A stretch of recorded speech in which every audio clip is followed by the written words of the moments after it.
Sok szeretettel köszöntök mindenkit, ez itt a Mobil Arena YouTube csatornája, előttem pedig van egy Redmi Note 15 Pro 4G, aminek segítségével szeretnék bemutatni nektek 10 olyan trükköt, amit Xiaomi, Redmi és Poco telefonunkon is tudtok használni, és hát abban bízom, hogy lesznek olyanok, amiket tényleg hasznosnak tartotok, nem ismertetek, és talán lesznek olyanok is, amiket ismertetek már. Mindenképpen a cél az, hogy egy kicsit komfortosabbá, kicsit egyszerűbben használhatóvá, kicsit izgalmasabbá tegyük a telefonunk használatát, úgyhogy vágjunk is bele!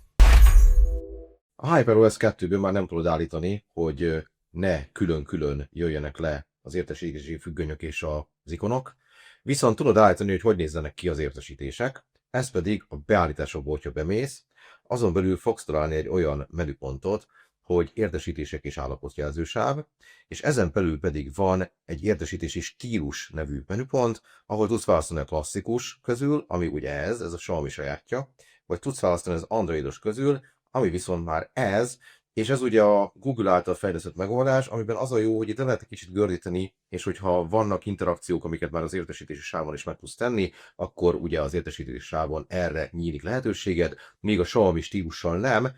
viszont a Xiaomi stílusnak az az előnye, hogy azok meg sokkal látványosabb, színesebb és jobban elköltött kártyákon jelennek meg.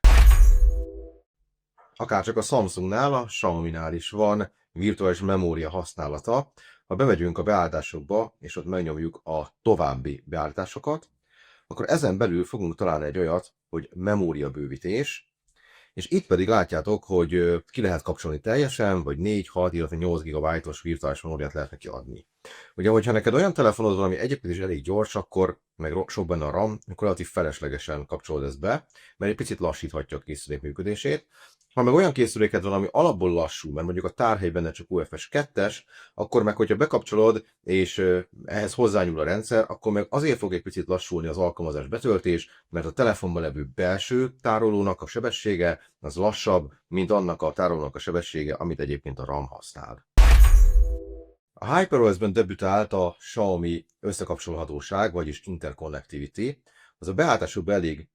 feltűnő helyre került, ugye itt van rögtön a felső sorokban. Ha megnyomod, és ez be van kapcsolva, akkor ez azt jelenti, hogy a Xiaomi telefonod folyamatosan keresi a környezetében levő más Xiaomi eszközöket, hogy ugye szinkronizáljon köztük. Ez pedig akkor, hogyha nincs ilyen eszközöd, akkor hát valamelyest csökkent az üzemidőt, tehát adott esetben érdemes kikapcsolni. A Xiaomi készülékeken van egy tök jó pofa dolog, ami ugye ilyen adatvédelmi célokat szolgál, ez pedig az, hogy a háttérben futó alkalmazásokat az alkalmazásváltóban el lehet homályosítani, most látjátok, nincs elhomályosítva, de hogyha belemegyek a beállításokon belül a kezdőképernyőbe, akkor azon belül a legalsó menüpontom az, hogy a korábbi alkalmazások elrendezése, és ebben ugye tudsz választani, hogy hogyan rendezze el ezeket az alkalmazásokat, illetve be lehet azt kapcsolni, hogy rejtse el és homályosítsa el az összes alkalmazást, ami esetleg fut, és egyébként pedig ki tudod választani, hogy mely alkalmazásokat rejtsen el. Ha ezt bekapcsoltad, és mondjuk bemész a galériába, akkor a galériát, hogyha felhúzod,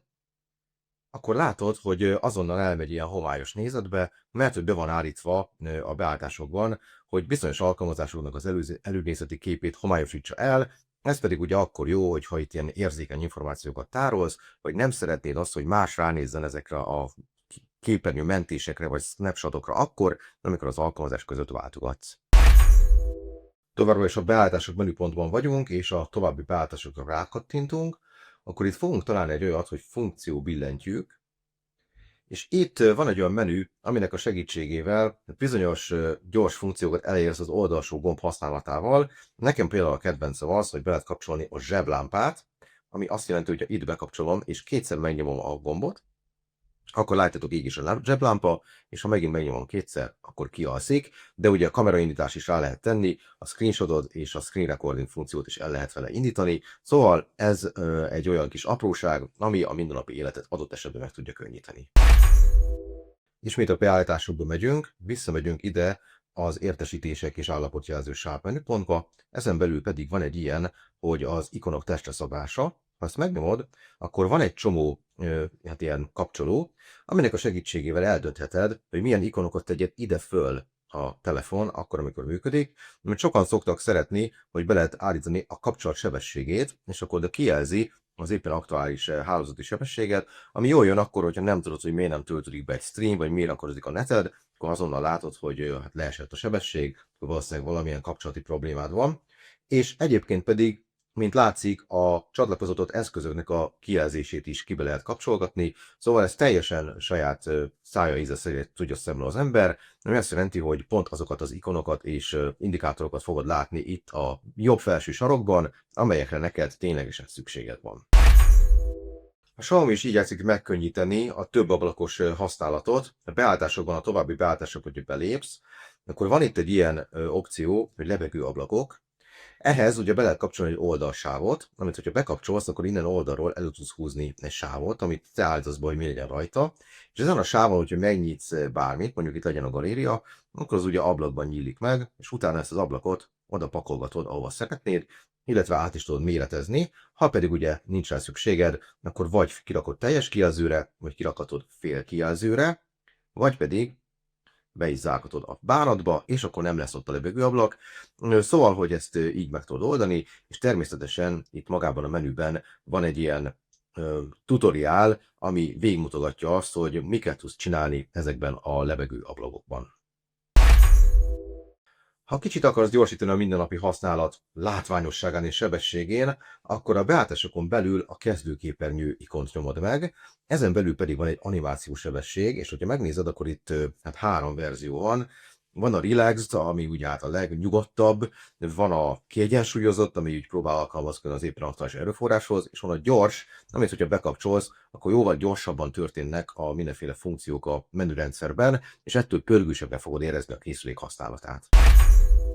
Lehet zárolni az alkalmazásokat a készülékben. Ehhez annyit kell csinálnod, hogy bemész a beállításokba, ezen belül az alkalmazásokba, és itt fenn van egy ilyen alkalmazászárolás ikon, hogyha megnyomod, akkor be kell kapcsolnod, és arra kér téged a rendszer, hogy rajzolj egy mintát, ezt 2-szer kell megtenned, utána be tudod kapcsolni.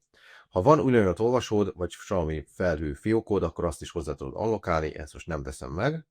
És ezt követően kapsz egy listát arról, hogy mely alkalmazásokat akarod, hogy záróval legyenek. Ezeket én most innen kiveszegetem ezeket a pipákat, és benne hagyom csak a galériát. És azt mondom, hogy hajrá. Itt megkérdezi, hogy akarunk-e új lenyomatot védeni, most ezt nem teszem meg, de ha te akarod, akkor azzal is lehet a zárolást intézni, úgyhogy azt mondom cancel. Ha most kimegyek a főképernyőre és megnyitom a galériát, akkor látjátok, elkéri a jelszót, és csak akkor jeleníti meg, amikor beadtam a jó jelszót, de ugye nem csak ilyen patternes jelszó lehet, hanem ezt úgy nyomozva is lehet rendelni. És akkor a végére hagytam a legérdekesebb funkciót, hogyha belemegyünk a beállításokba, és itt megkeressük a további beállításokat, akkor ezen belül lesz egy ilyen, hogy második asztal. Ha ezt megnyomjuk, akkor ugye megkérdezi a telefon, hogy szeretnénk ezt bekapcsolni, mondjuk azt, hogy igen, és ebben az esetben az történik, hogy igazából létrejön egy virtuális telefon a telefonon belül, ami hát vagy jelszóval, vagy csak egy egyszerű gombbal át lehet köztük váltani,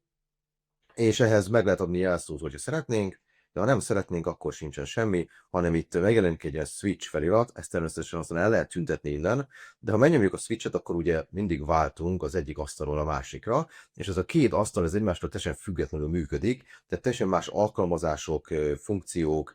névjegyek és egyebek lesznek a két asztal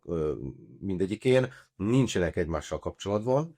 És hát ez azt is jelenti, hogy ha mondjuk böngészel a második asztalon, akkor az első asztalon levő böngésző előzményei az nem kerül be, a galéria is szintén külön van, tehát sok-sok minden ilyen dolog külön van. Na most ezt még tovább lehet paraméterezgetni, hogyha a létrehozott második asztal beállításain belül visszamegyünk a további beállítások közé, és itt bemegyünk a második asztalba, akkor látjátok, hogy van egy csomó egyéb beállítás. Az egyik például ilyen beállítás, hogy meg lehet azt mondani, hogy az ujjamat olvasó az egyik ujjunkkal az elsődleges asztalt nyissa meg, a másik ujjunkkal a másodlagos asztalt nyissa meg. Lehet neki adni ugye külön jelszót,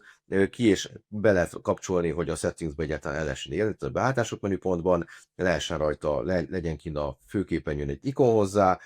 és hogy az alkalmazás értesítések azok az egyik asztalról átvándorolhassanak a másik asztalra. Szóval ezeket mind-mind meg tudjuk csinálni, illetve hogyha szeretnénk, akkor különböző adatokat is tudunk mozgatni direkt szándékosan az egyik asztalról a másik felé. Szóval ez egy ilyen biztonsági beállítás. Elsősorban azt szokták mondani, hogy az azoknak jók, akiknek kell egy munkahelyi felület, meg kell egy otthoni felület, és akkor nem keverednek össze a céges adatok a személyes adatokkal, mert hogyha két külön asztalt használ az ember, akkor ezt a dolgot meg tudja egyszerűen oldani. Ez volt tehát a 10 Xiaomi Poco Redmi trükk. Ha találtál benne érdekeset, akkor légy szíves, dobj egy lájkot, esetleg iratkozz fel. Ha lenne hozzáfűzni valód, akkor ott a kommentfolyam. Ha szeretnél még hasonló videókat látni más márkák készülékeivel kapcsolatban is, akkor természetesen nyitott a lehetőség. És hát egyébként pedig, ha arra vagy kíváncsi, hogy hogyan lehet kikapcsolni a reklámokat a Xiaomi, Poco és Redmi készülékekbe, akkor pedig a videó leírásába betettem egy linket, amiben egy olyan videót találsz, ahol ezeket mondom el. Köszönöm szépen a figyelmet, sziasztok!